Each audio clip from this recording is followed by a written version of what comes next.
Hello students, welcome back again on my YouTube channel my exam solution. Student, मेरा नाम चेतना है और आज की इस वीडियो में मैं आपके लिए MPSC 04 का फर्स्ट चैप्टर लेकर आई हूँ, जो है भारत में पूर्व आधुनिक सामाजिक, धार्मिक और राजनीतिक चिंतन के विभिन्न दृष्टिकोण। इसमें जो है भारत में जो है पहले कैसे जो है राजनीतिक चिंतन थे, अब कैसे हैं, और इसका धार्मिक पे यानी धार्मिक राजनीति जो है ये हमारी राजनीति पे किस तरह से असर डालती है, इन सब के बारे में आपको बता रखा है। तो यहाँ पे मैंने आपके सारे ही टोटल पॉइंट्स ऐड करे हैं। अगर आप ये वीडियो पूरा एंड तक देख लेते हैं, आपको कोई भी डाउट इसमें से नहीं रहेगा और सभी चीज़ें आपको यहाँ पे समझ आएंगी। इसके अलावा इसके इंपॉर्टेंट क्वेश्चन आप हमसे ले सकते हैं, जिसमें आपको जो है इसमें से क्या क्वेश्चन बन सकते हैं, उसका क्या आंसर आप लिख सकते हैं, ये आपको पता चल जाएगा उस नोट्स में से। और ब्रीफ नोटिंग आपको यहाँ पर दी होगी। तो यहाँ पे व्हाट्सअप नंबर स्टूडेंट आपको दिया हुआ है, इसी पे कांटेक्ट करके आप हमसे नोट्स लें। पहले चैप्टर यहाँ पे देख लेते हैं किस तरह से आपको एक्सप्लेनेशन इसमें दी जाएगी। आपका चैप्टर नेम है भारत में पूर्व आधुनिक सामाजिक, धार्मिक और राजनीतिक चिंतन।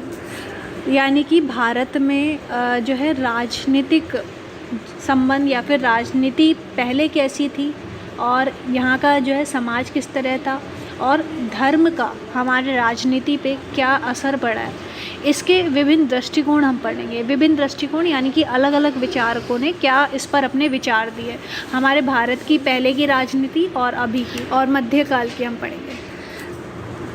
प्राचीन भारत में राज्य और संप्रभुता। पहले स्टूडेंट ये बात करते हैं कि राज्य का जो है यहाँ पे जन्म ही कैसे हुआ, राज्य की जो उत्पत्ति हुई है वो कैसे हुई है। सबसे पहले प्राचीन में हम यही पढ़ते हैं।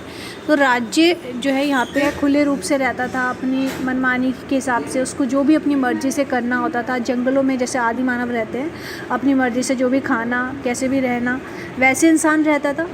पर इसमें जो है इसके बाद इसमें बदलाव हुआ जब व्यक्ति को अपनी सुरक्षा के लिए और अपने संसाधनों की ज़रूरत जब उसे महसूस हुई, तो इसके लिए उसने एक व्यक्ति सोचा कि एक ऐसा व्यक्ति होना चाहिए जो मेरी ये सब ज़रूरतें पूरी करेगा।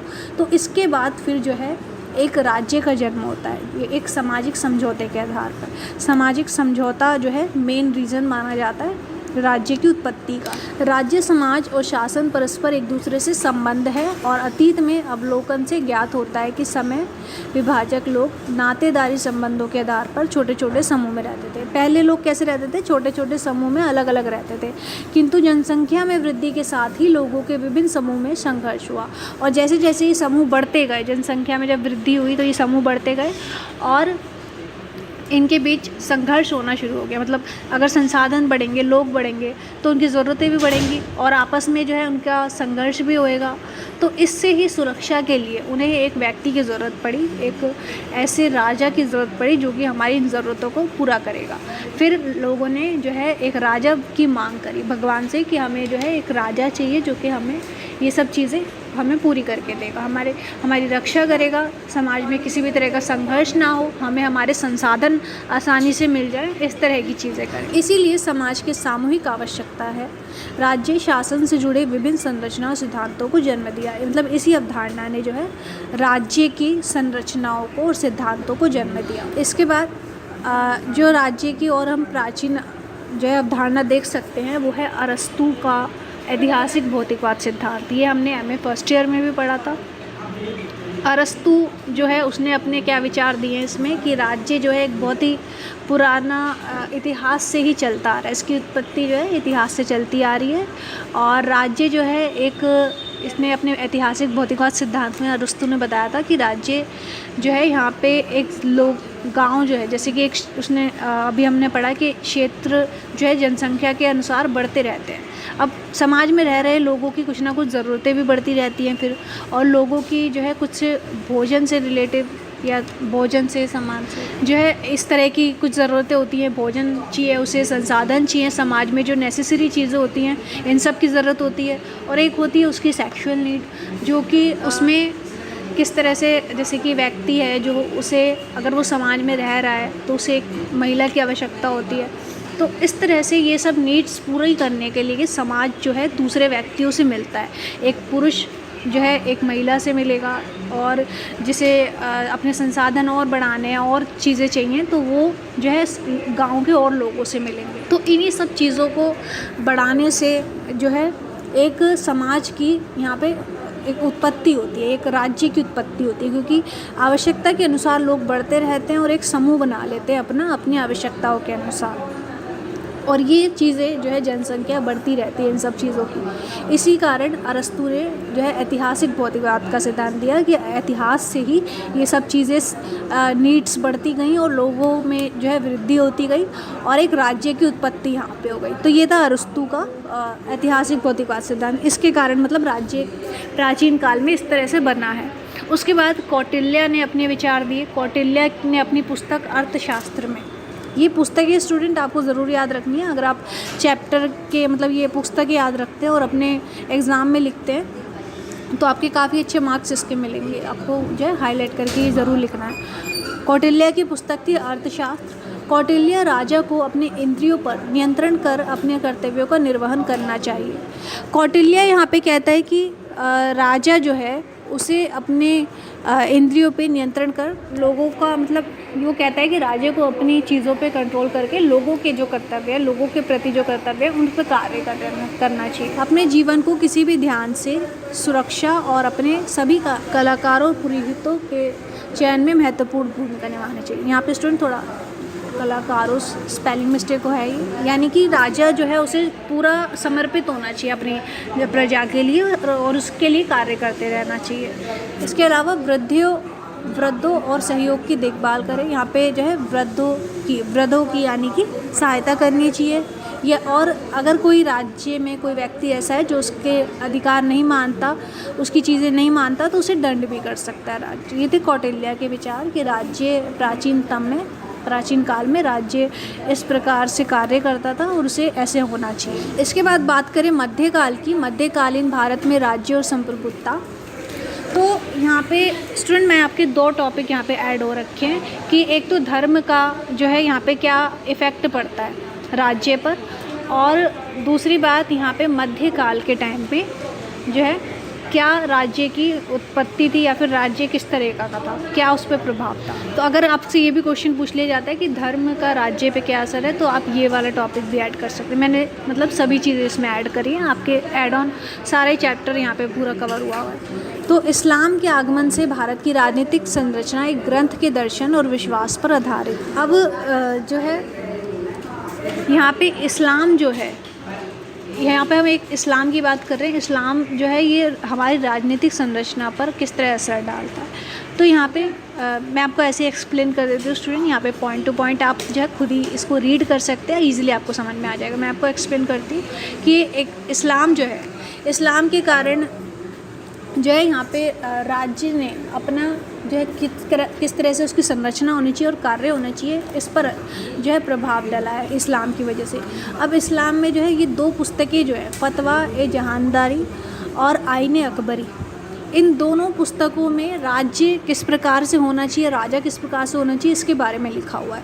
और यही राज्य की एक भारत में एक राज्य मध्यकाल में किस तरह था और उसकी संप्रभुता कैसी थी, यानी उसकी क्या क्या शक्तियाँ थी, इसी में इसके बारे में लिखा हुआ है। यहाँ पे मध्यकालीन भारत के प्रभावशाली रुझान के बारे में जानकारी मिलती है। मतलब इन दोनों पुस्तकों से हमें जो है मध्यकाल में भारत का क्या रुझान था उसके बारे में जानकारी मिलती है। सबसे पहली पुस्तक के बारे में पढ़ेंगे, फतवा ए जहानदारी, जो कि ख्वाजा जियाउद्दीन बरनी ने इसमें लिखी थी और इसके बारे में बताया था। इस पुस्तक में उसने सल्तनत के राजनीतिक दर्शन विचार प्रकट किया, जिसके कारण बरनी के विचारों को धार्मिक कट्टरवादिता माना।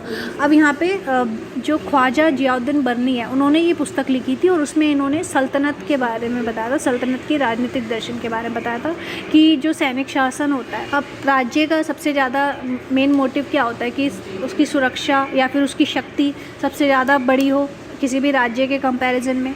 तो इसलिए यहाँ पे उसने सैन्य शासन को ज़्यादा महत्वपूर्ण माना। इस बुक में उसने अपनी ये सब बातें बताई कि मध्यकाल में जो राज्य है उसकी शक्ति ज़्यादा महत्व करती है। उनके अनुसार राजा पृथ्वी पर ईश्वर का प्रतिनिधित्व है। इसके अलावा उन्होंने जो है राजा को कहा है कि वो एक ईश्वर का रूप है। जैसे कि ईश्वर हमारी सारी ज़रूरतों को पूरा करता है, हम ईश्वर से प्रार्थना करते हैं, इसी तरह धरती पर एक राजा है जिससे हम प्रार्थना करते हैं। ईश्वर का रूप यहाँ पे राजा को उन्होंने बताया।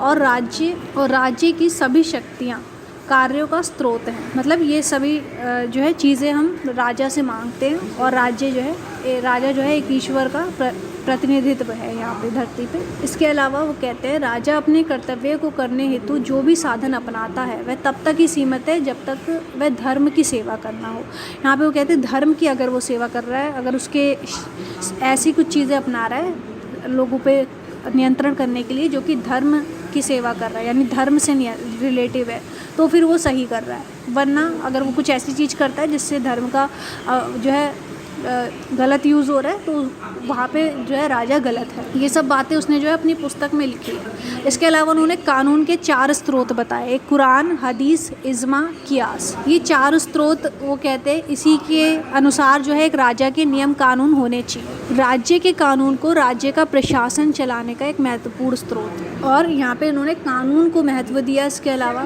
कानून के 4 स्रोत इन्होंने बताए, कुरान, हदीस, इज्मा और कियास, और यही जो है राज्य का पूरा कानून चलाने के लिए, प्रशासन चलाने के लिए सबसे महत्वपूर्ण स्रोत होता है। और इसके अलावा इन्होंने पत्नी, नौकर, बनियों, गुलामों आदि को भी राज्य के अधिकार देने का समर्थन किया। मतलब हर किसी व्यक्ति को समान रूप से ये अधिकार, राज्य के जो अधिकार होते हैं वो सभी को मिलने चाहिए, चाहे वो औरत हो, नौकर हो, कोई मतलब गुलाम है, या फिर कोई नीचा वर्ग है या चाहे उच्च वर्ग हो, सभी को ही समान अधिकार मिलना चाहिए। तो ये तो इन्होंने अपनी पुस्तक फतवाए जहानदारी में लिखा है। अगर स्टूडेंट आपका क्वेश्चन बनता है तो आप इस बुक के बारे में ज़रूर लिखें, किसने लिखी है और उसमें क्या बातें लिखी। इसके अलावा दूसरी इंपॉर्टेंट बुक है आपकी आईन अकबरी। इसमें अबुल फजल भारत के सर्वाधिक महत्वपूर्ण चिंतकों में से एक है। मतलब अबुल फजल ने जो है ये पुस्तक लिखी है, और ये भारतीय चिंतक के, राजनीतिक चिंतक के सबसे महत्वपूर्ण व्यक्ति माने जाते हैं, जिन्होंने मुस्लिम और हिंदू परंपराओं के ज्ञान के विभिन्न क्षेत्रों में गहरी जानकारी दी है। इसके अलावा इन्होंने यह सच्चे राजा और स्वार्थी शासक के बीच अंतर स्पष्ट किया है। इन्होंने जो है एक सच्चा राजा का कर्तव्य कैसा होना चाहिए, एक सच्चा राजा किस तरह से होना चाहिए, और एक स्वार्थी शासक में क्या क्या बुराइयां होती है, क्या कैसा होता है वो, उसके बारे में इन्होंने कंपैरिजन किया इस बुक में, आईन अकबरी में। पितु लोगों का कल्याण ही उसका परम है कर्तव्य होना चाहिए। यहाँ पे इन्होंने जो है लोगों का जैसे कि कल्याण ही, लोगों जिसमें लोगों का कल्याण हो, ऐसी चीज़ों में ही राजा का जो है स्वार्थ होना चाहिए। यानी राजा को तभी जो है खुश होना चाहिए जब उसकी प्रजा खुश हो, उसके प्रजा का कल्याण हो, ऐसी चीज़ें राजा को करना चाहिए, और यही उसका कर्तव्य है। आईन अकबरी में इन्होंने जो है ये सब चीज़ें बताई है। तो ये सब चीज़ें जो है मध्यकाल के टाइम पीरियड की हैं, जहाँ पे उन्होंने राज्य कैसा होता है, उसकी संप्रभुता कैसी होनी चाहिए, इसके बारे में बताया। यहाँ तक आपको समझ में आ गया होगा। और प्राचीन भारत में राज्य और संप्रभुता, ये आपको समझ में आ होगा। तो यहाँ पे स्टूडेंट आपके जो भी बुक के इंपॉर्टेंट पॉइंट्स थे मैंने सभी एक्सप्लेन करें। इसी में से स्टूडेंट आपका क्वेश्चन बनेगा, इससे बाहर कुछ नहीं आएगा। ईज़िली आप इस पर जो है भरोसा कर सकते हैं, और इसको पढ़ के आप जाएंगे ईज़िली, आपका जो है फुल मार्क्स आपको मिल जाएंगे। इसके अलावा स्टूडेंट आपको और भी टॉपिक्स चाहिए, इसके और भी क्वेश्चन आंसर चाहिए, तो वो भी आपके हम ऐड करके देंगे। आप हमें कमेंट में बता सकते हैं किस तरह की स्टूडेंट की रिक्वायरमेंट होती है, उसके अकॉर्डिंग हम जो है ये सब चीज़ें ऐड करेंगे। और आपको हमारा चैप्टर कैसे लगा ये भी आप हमें बता सकते हैं। तो thank you so much students, video को एंड तक देखने के लिए।